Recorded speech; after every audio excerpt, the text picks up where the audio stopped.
Imagine we're shopping for a cell phone and a phone plan.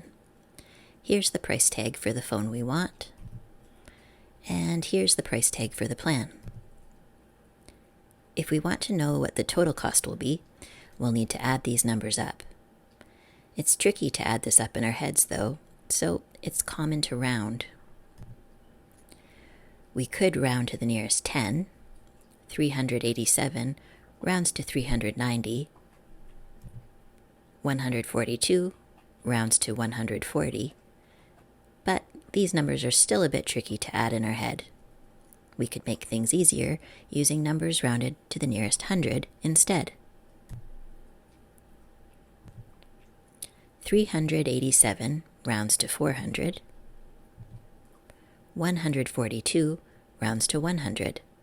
These numbers are much easier to add up in our heads. 400 plus 100 is 500. As you can see, sometimes being able to round to the nearest 100 makes life easier. Here's how to do it. When we round to the nearest 100, we want to know what group of 100 a number is closest to. So here our number line is made up of hundreds. We have 0, 100, 200, 300, 400, and 500. That's different from the last video when the number line was made up of tens, because in the last video we were rounding to the nearest 10. What do you think is special about the blue lines? Each of these blue lines shows the halfway mark. What's halfway between 0 and 100? 50. What's halfway between 100 and 200? 150. Between 200 and 300? 250. Between 300 and 400? Between 400 and 500. The halfway marks are important because if a number comes before the halfway mark, then we round down. If a number comes after the halfway mark, then we round up. Think of the number 267. Where is it on the number line? Here's 200, so this must be 250. Does 267 come before 250 or after?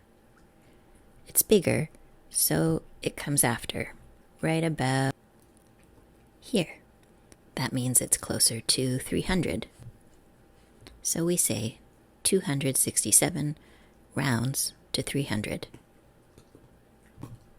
Now think of the number 142. It's going to be somewhere in between 100 and 200, but which one is it closer to? The halfway mark is 150.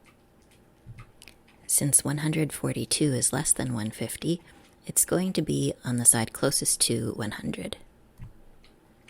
So we say 142 rounds to 100.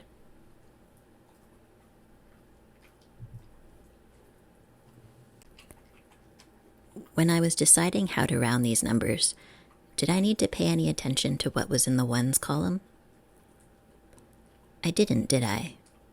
Whether the number is 140 or 149, it would still be closer to 100.